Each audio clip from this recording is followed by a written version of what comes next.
Gracias, familia, por continuar con nosotros. Señores, en el país están circulando unos 7 virus respiratorios, según se ha dado a conocer.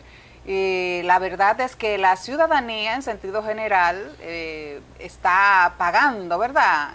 Esta situación, este embate que nos ha dejado no se sabe qué. Vamos a investigar hoy con el doctor a ver si estamos pagando las secuelas todavía del COVID-19. ¿Por qué tanta gripe? ¿Por qué tanta tos? ¿Por qué tanta situación de alergias? ¿Qué está sucediendo? Vamos a interactuar en esta noche con el doctor Julio Castro, a quien comprometimos la semana pasada, recuerden, para tomar este tema y llevar claridad a la sociedad dominicana, que es nuestro rol como periodista desde aquí, desde Acércate Más. El doctor es médico epidemiólogo, es salubrista, y psicoanalista también y psiquiatra, que fue en el aspecto que lo abordamos la semana pasada. Pero don Julio, yo encantadísima. Gracias por acercarse más. Muchas gracias, Ana. Y para mí es un honor porque podemos llegar con estética, con una belleza y con una calidad que Así es. tenemos un equipo de alta calidad. Que se fijan los más mínimos detalles del rubor de un bello rostro. Lo vamos a matar a don Esteban, de verdad, No, pero no. lo queremos muchísimo, Sí. de verdad, porque nos cuida mucho, nos cuida bastante. Así Doctor, la familia dominicana ha visto un incremento de los virus gripales en niños, en adultos, de todas las edades estamos viendo. Recientemente se dio a conocer de que están circulando en el país 7 virus respiratorios. ¿Qué información maneja usted? ¿Cuál es la realidad? ¿Cómo debemos nosotros cuidarnos? Lo primero es, cuando la sintomatología se agrava, acudir a lo facultativo.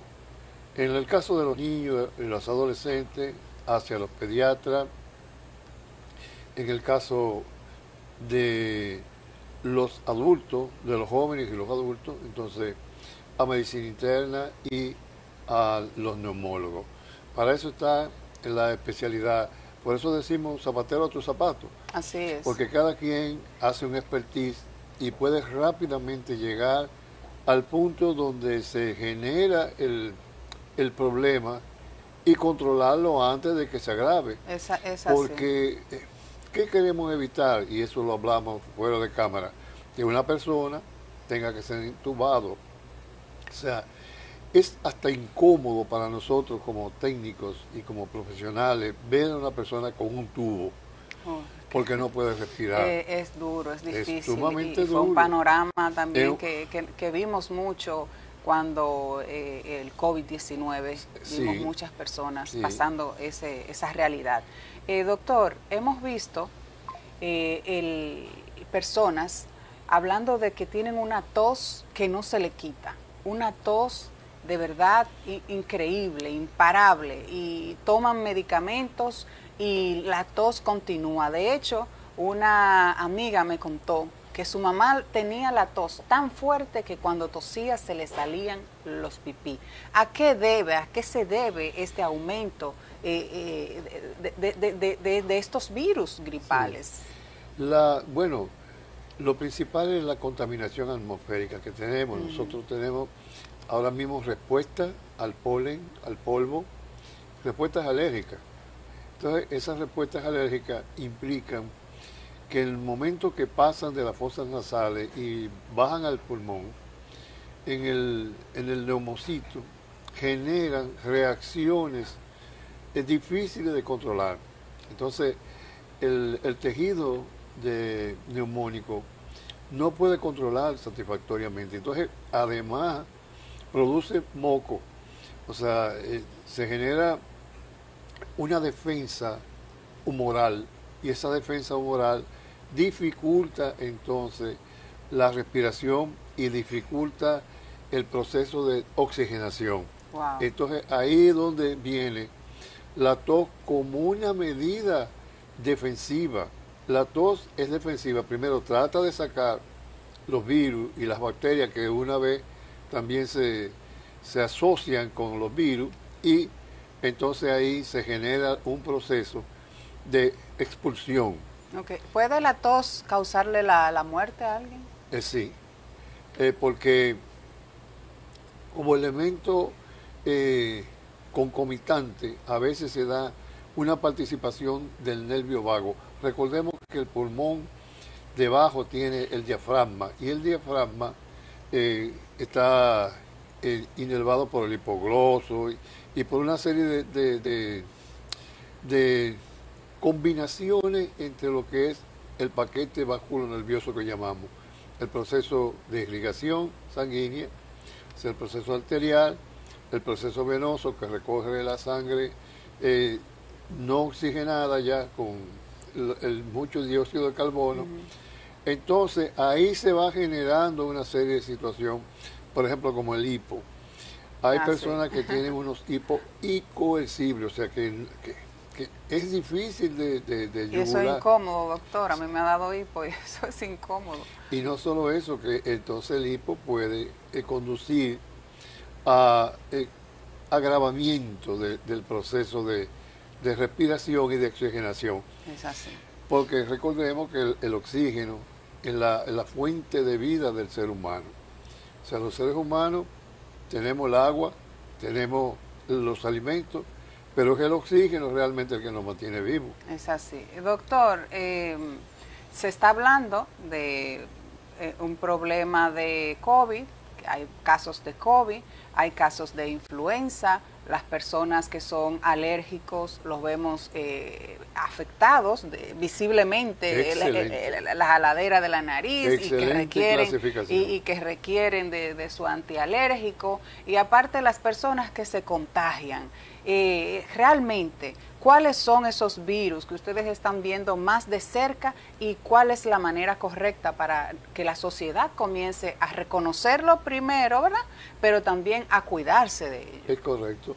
Fíjate, Ana, un virus que está afectando mucho es precisamente el que tiene que ver con lo que es el proceso de lo que se ha llamado COVID, del algo, el post-COVID, o sea, el long COVID, se ha hablado también, que es especie como de un reservorio, permanece como de manera activa, generando entonces procesos de infección y reinfección.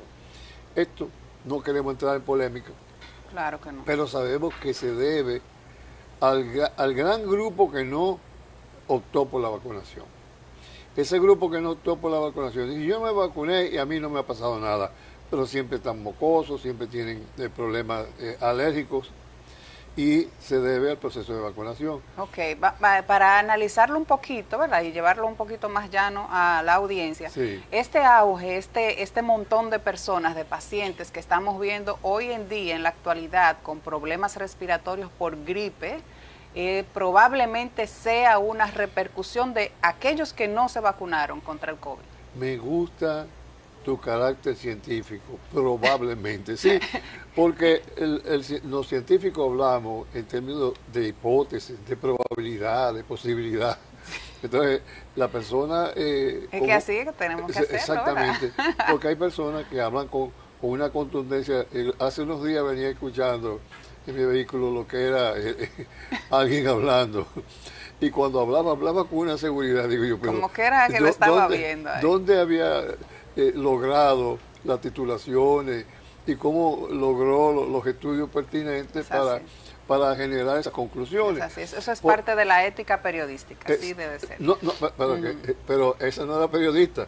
No, en mi caso, de lo que no estoy viendo, impecable. Para mí no todavía. Yo felicito a todos los periodistas y que hace unos cuantos meses fue el día del periodista. Sí, sí. Y tú que engalana el periodismo.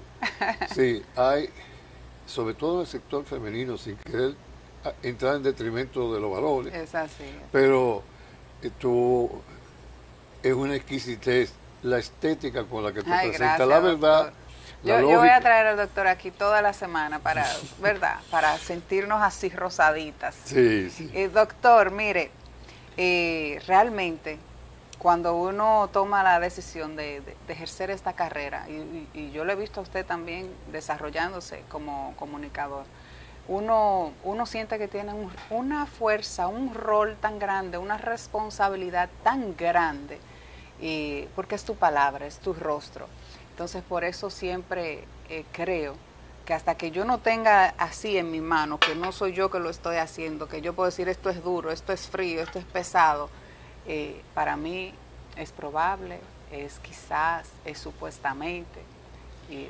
Hasta la verificación ¿verdad? Todavía no se ha comprobado. Exactamente. Hay polémicas, hay contradicciones, opiniones y pocas verdades a veces. Es así, es así. Entrando ahí mismo, nos vamos a quedar ahí mismo, doctor. Sí. Se dice que después del impacto del COVID-19 en la humanidad, como que el sistema inmunológico ha quedado como debilitado, que uno quedó así como sin fuerza, y que probablemente esa sea la causa de que nos impacten tantos virus, no solo gripales, tantas enfermedades intestinales, también que podamos ver infecciones de otro tipo, porque el sistema inmunológico quedó, entre comillas, debilitado por el COVID-19. ¿Qué tan cierto es eso? Oh, pero claro. Ana, nosotros venimos equipados con un sistema inmunitario natural, pero fruto del desarrollo y fruto de lo que es la interacción con los demás y con el ambiente, entonces pasamos a lo que se llama el proceso de inmunidad adquirida. El proceso de inmunidad adquirida tiene que ver con el proceso de inmunización, la vacuna, y tiene que ver con el proceso de intercambio con virus y con bacterias. Tú eres una niña y tú no habías nacido todavía, ni tu padre quizás. Cuando, por ejemplo, el sarampión, vamos a poner el sarampión, que los padres y los abuelos y los tatarabuelos tuyos, porque tú eres una niña, lo ponían juntos para que de una vez saliera de eso. Eso era un proceso de inmunización. Que el que quedaba libre de ahí vivo era el héroe. Exactamente. Entonces lo que hacían era que fíjate bien qué es lo que ocurría. A veces el más grave, ese era el que colocaban en la posición de proteger los más débiles, que es un proceso de inmunización, pero existe el contrario. Recordemos que en la pandemia que recién sobrevivimos, se daba una condición, y era que los más jóvenes salían y cuando volvían se llevaban a los mayores. Infectaban a los mayores. Lo mataban. Y ahí fue que elaboramos esa estrategia de decir y de exhortar a la ciudadanía a que al participar en aquellos desafíos, porque recordamos que desafiaban la autoridad, aquello era una situación sumamente lamentable, como que la juventud siempre ha sido como intrépida, pero en ese tiempo desafiaba a la autoridad, y al desafiar a la autoridad lo que se generaba entonces era una mortalidad dentro de la familia. Entonces eso generó lo que fue una mayor restricción y una situación de combate en lo social entre la fuerza del orden y la fuerza de los jóvenes. Esto es lo que ocurre en un sistema inmunitario. Hay alguien que ataca, alguien que se defiende. Entonces, en ese proceso se genera entonces lo que sobrevive el más fuerte. Lo decimos porque, por ejemplo, en el sistema inmunitario hay procesos inmunitarios propiamente del mismo tejido. Hablábamos del moco, o sea, hablábamos de la glucoproteína. Entonces, esas se encargan de generar las fibras que contienen los virus y las bacterias, las acorralan. Pero además generan la sintomatología, que es esa situación de ahogo, de ese malestar.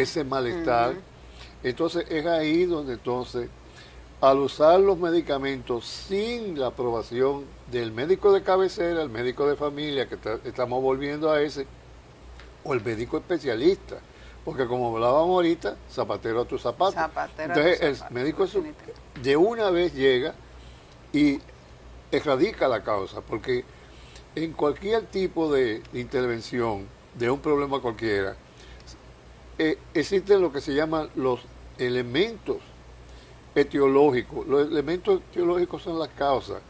Si tú eliminas el efecto, ¿qué es lo que ocurre cuando tú tomas un té, cuando tú tomas una medicina que aplaca la tos, por ejemplo, ya que estamos hablando de la tos, y es un mensaje que queremos enviar? Entonces, en ese momento que aplaca la tos, lo que hace es que agrava la enfermedad. Entonces, cuando llegan al médico especialista, va más grave. O mucho más grave mientras más tarda.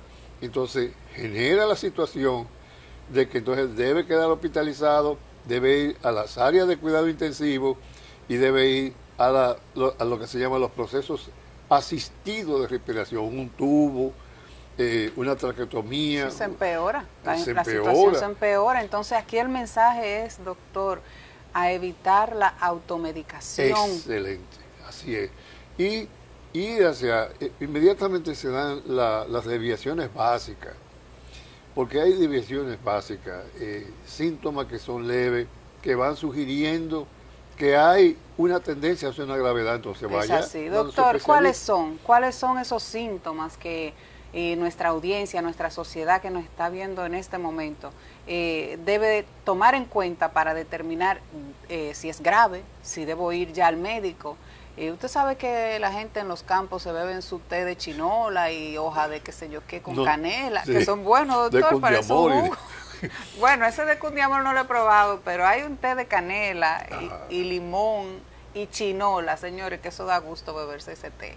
Y le ponen un poquito de cúrcuma, ¿verdad? Sí. Entonces, ¿cuáles son esas señales que nosotros debemos acudir rápidamente al médico y evitar, sobre todo, evitar automedicarnos? Se da la condición básica. Por ejemplo, una persona que utiliza juca, que utiliza las drogas inhaladas, o sea, cocaína, la marihuana, que reducen el proceso de respiratorio, inclusive el gasto cardíaco lo reduce, por eso es que muchos mueren por situaciones cardíacas. Entonces se preguntan, bueno, pero ¿y qué es lo que ha ocurrido? Bueno, el gasto cardíaco y el volumen minuto, se genera una situación, sube la tensión arterial, disminuye la perfusión, y entonces ahí vienen todos esos agravantes que ya son de más difícil corrección. Entonces, muy difícil.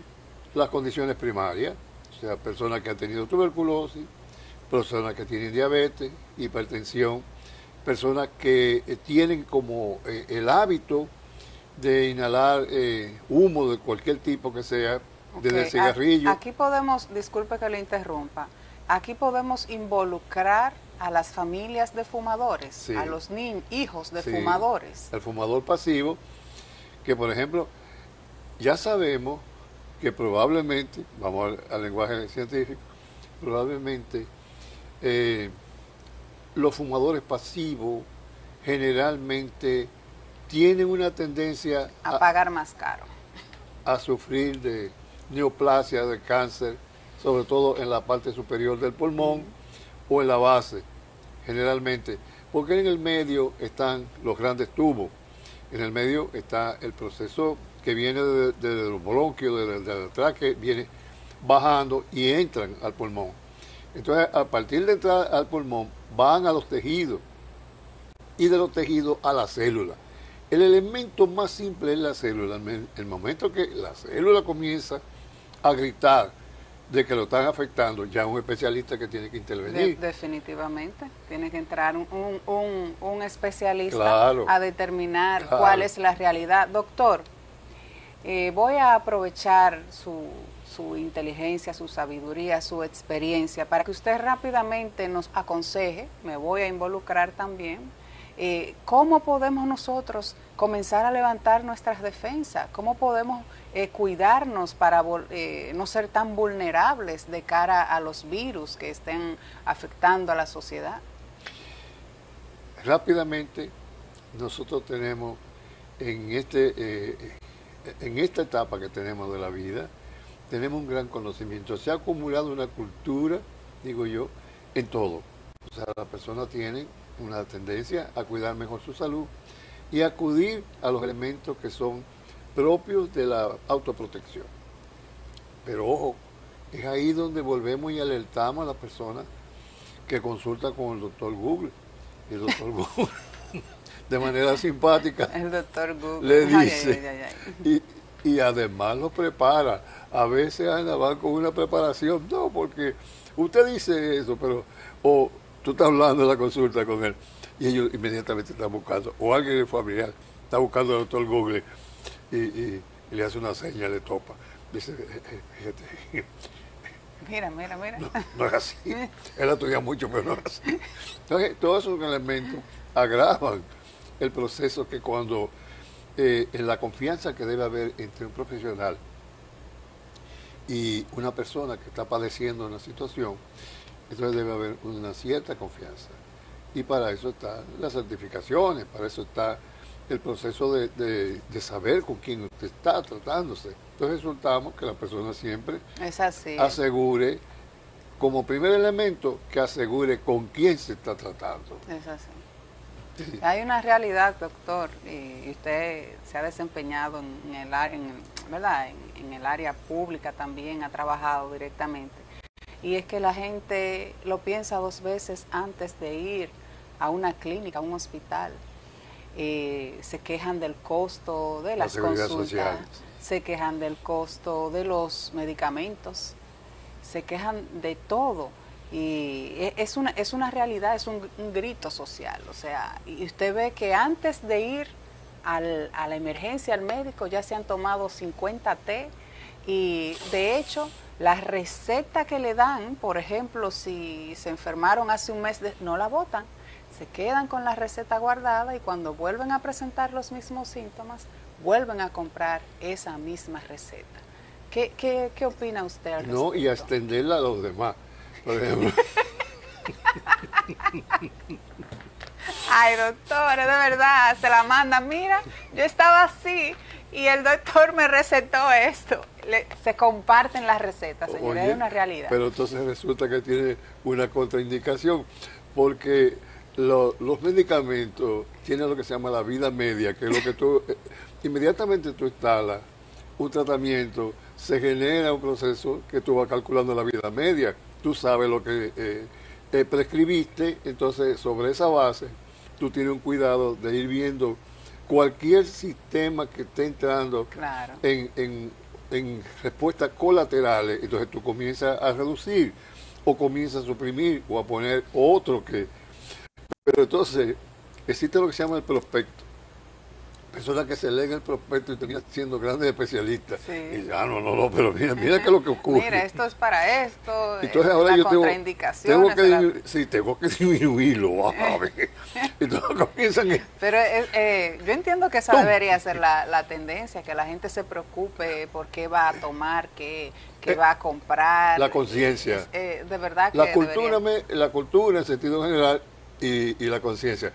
Pero fíjate, volviendo al tema que estamos enfocando, el elemento entonces clave aquí es cuando un sujeto entra en contradicción con el sistema por el costo, la relación costo-beneficio y la relación costo. No, pero lo que quiere que yo me muera cuando va precisamente a la farmacia y dice, no, esto cuesta 10,000 pesos, medicamentos que cuestan más de ahí. Sí. Entonces, no, es lo que se quiere que yo me muera. Pero entonces hay facultativos que dicen, bueno, yo me respeto. En todo lo que es el proceso de prescripción, existen unos que nosotros llamamos genéricos. Los genéricos. Entonces no lo dicen, no, porque va a decir que yo no sé. Dicen, no, ese estudia muchísimo, pero no sabe nada. Mire todos los títulos que tiene, pero no sabe nada. Entonces hay gente que fuetea con esas prescripciones caras porque entiende que eso le da el estatus. Ok, entonces el consejito aquí para mi audiencia es Que de una vez dígale su realidad al doctor, doctor, póngame unos medicamentos ahí que no sean muy costosos. Óyeme, y el doctor lo va a entender. Claro, porque no se va a sentir afectado en su autoestima, porque se da una situación ahí psicoanalítica. Nadie quiere sentirse en una baja autoestima, dice, no. Si me da el permiso de que yo le pongo un genérico, le pongo el genérico, pero claro, que es más barato y tan efectivo como los demás. No, pero volviendo al sistema de seguridad social, es un sistema complejo. El primer sistema se daba que el médico era el propietario del objeto de su atención, o sea, del paciente, inclusive del costo. Él era el que determinaba cuánto cobraba, pero ahora es un sistema sumamente complejo, porque está dividido. Tenemos la rectoría, tenemos el servicio con las regiones de distribución administrativa, que los medicamentos y todos los elementos que tienen que estar en los centros hospitalarios estén ahí, pero además está el proceso de seguridad social, la capitación, de retención, la administradora de riesgo de salud, que son las que retienen, que a veces son los bancos. Entonces, en el momento que un paciente llega a la emergencia, dicen los médicos, sobre todo los más jóvenes que están al cuidado de nosotros, dicen, ¿quién se hace responsable de esto? Eso de una vez. Porque Ana, después viene la glosa y resulta que le llama la atención a ese residente o a ese equipo de salud que está ahí, porque ese dinero no lo pagan, porque al ir a la ARS, entonces la ARS lo glosa, o sea, lo estudia, dice, no, mira, esto lo pusieron y no debieron haberlo puesto, este estudio no debieron haberlo hecho, entonces se da un elemento que lo cuestionan en su autoridad. Entonces, el médico que nosotros conocíamos, que en una población era el padrino y el patriarca, resulta que ahora está en interdicción, o sea, la ARS, que es el sistema de financiación, hablamos la rectoría, el servicio propiamente dicho. Entonces está el proceso de retención para el momento que necesite la salud, entonces hace las aprobaciones correspondientes, pero según los criterios, las normas establecidas, el sistema de normas de calidad de la atención, entonces es el que determina si se paga o no se paga. Entonces viene lo que se llama el gasto de bolsillo y todos esos elementos que agravan. Todos esos elementos que repercuten sobre el paciente. En la posibilidad de la muerte del paciente. Exacto. Entonces a veces el sistema puede matar, decimos nosotros. Entonces existe el otro, el del fondo de pensiones, que ese pertenece al sistema del Congreso. Por eso tú ves que los congresistas siempre tienen un teje-maneje con ese, sí. Pero hay una parte que corresponde a los bancos y es altamente rentable. Es una locura. Usted ve la sociedad termina realmente pagando los platicos rotos. Así es, sí. De verdad, porque todo eso repercute en la atención que te van a dar al momento que lo amerites, pero también si no andas con el dinero no vas a recibir ningún tipo de atención. Es un panorama un poco crítico. Doctor, yo estoy encantadísima de verdad de la manera en cómo hemos abordado el tema en esta noche y los consejos que han quedado a nuestra audiencia. Evitar la automedicación, acudir donde un especialista a que le dé su indicación, que lo evalúe, que lo revise. Puede ser una tos, por sencilla que sea, ya ustedes lo escucharon, que una tos puede matar a una persona, alguien puede morir de una tos. Y el puntito bien interesante que usted debe llevarse a la cama es que cuando esté con su especialista, con su médico, deje la altanería y el orgullo y dígale, si usted no puede, no cuenta con el dinerito, ¿verdad, doctor? Dígale, doctor, póngame unos medicamentos ahí que no sean muy costosos, para que usted pueda llevar su tratamiento a cabo, ¿verdad? Y se sane y se mejore. Y que se sienta a gusto cuando hace la prescripción. Doctor, gracias. Sí, a sus pies. Gracias, igual aquí nosotros para ustedes. Amigos y amigas, hemos llegado al final de la presente entrega. Recuerden entrar a nuestro canal en YouTube, Ana González TV. Suscríbanse, denle cariño a ese canal que es creado con mucho amor, cariño y respeto a cada uno de ustedes. Nos vemos la próxima semana, si Papá Dios así lo permite. Bye.